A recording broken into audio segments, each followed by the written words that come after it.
Welcome back, consumers. I'm Altari, the professional gamer, and this is another PAX Friday review, the show where we talk about all the fun, interesting, new, and exciting information that has dropped for PAX Day over the last week. This week, we had several different patches, and if you couldn't tell from our intro, there was a point in time where we had to stay out of the water, but all of that seems to be fixed now. We learned a couple of other things about potential bugs that we thought were features that I know a lot of different YouTube videos have come out talking about as features. They have been confirmed by Mainframe, at least right now, to be a bug. We will talk about that as well. So hopefully you can stick around and learn about everything new that has come up for PAX Day this week. As always, if you enjoy this type of content, don't forget to like this video, share with any of your friends who might be interested in learning more about PAX Day, or at least staying up to date with the game and all of its happenings. And then also subscribe so you can be notified whenever we come out with new PAX Day related content. We have 2 guides that came out over the last 7 days, both relating to gear that I believe almost every player should have access to. They're very easy to get, very easy to craft, and they're incredibly useful for the spells that they provide. So please do go and check those videos out as well. They're linked down in the description below. But let's go ahead and take a look at some patch notes and learn what happened this week in PAX Day. All right, so a couple of different patches came out this week. The first one was due to come out on July 2nd at 4 a.m., at least my local time. It added the mouse invert option, as well as changing the spawn frequency and amount of spawn locations for things like clay, impure iron, and flax. This is something that actually really helped out a lot of different players in especially highly populated zones in home valleys, because when you place your plot down, it removes those resources. So now that most players have placed plots down, now we can see more nodes popping up, and that is very, very good. But if you are someone who maybe hasn't played since last week or since before the update, do note that all of the spawn locations that you might have mapped out are probably no longer accurate. This is something that might happen multiple times over the course of early access and in between wipe cycles. So just take your locations for what they are, and if they get changed, they will eventually get changed, most likely as more resources get added to the game and different spawn locations and frequencies can get constantly balanced and updated as well.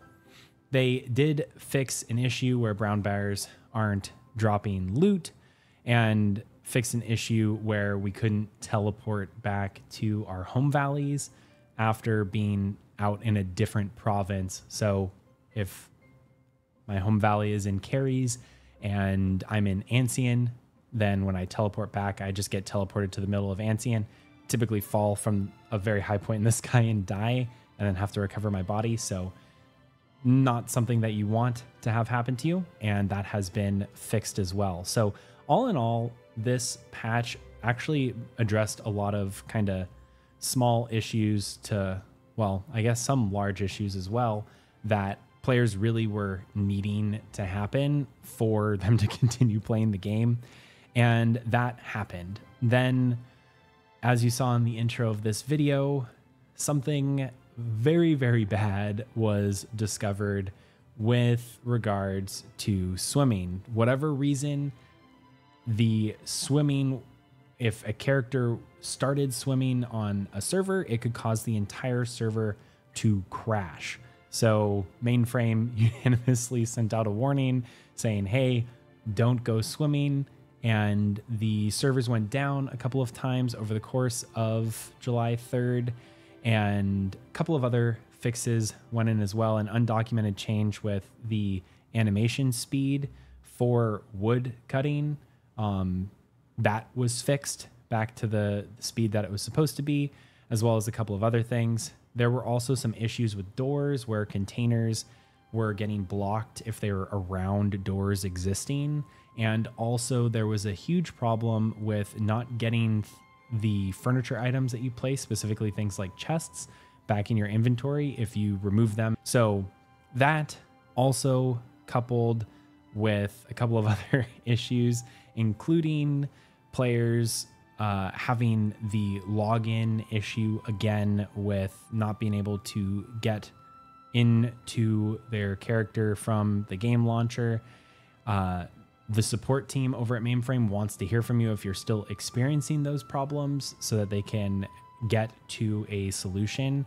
And yeah, a lot of things were fixed and addressed this week, which is great. I feel like we're getting to a point where the game is at least in a stable place from launch, where there are no huge game-breaking issues that are occurring right now, and Mainframe has gotten through a lot of the large big-time bugs, and now they're kind of getting down to the point where they can start addressing some of the smaller concerns and bugs that have been F8'd by the community. So all really, really great things there. We haven't got any news in particular of new content that is coming. I have a feeling we might hear something in the next couple of weeks, since obviously all of these bug fixes and things like that have taken what I would assume is a majority of Mainframe's time. But Pax Dei is still very much so an in-development game, and we are now on the roadmap for new content coming. There's things like knighthoods. They mentioned religion at some point in time as well during the interviews and all of that, which I think personally might be connected to knighthoods.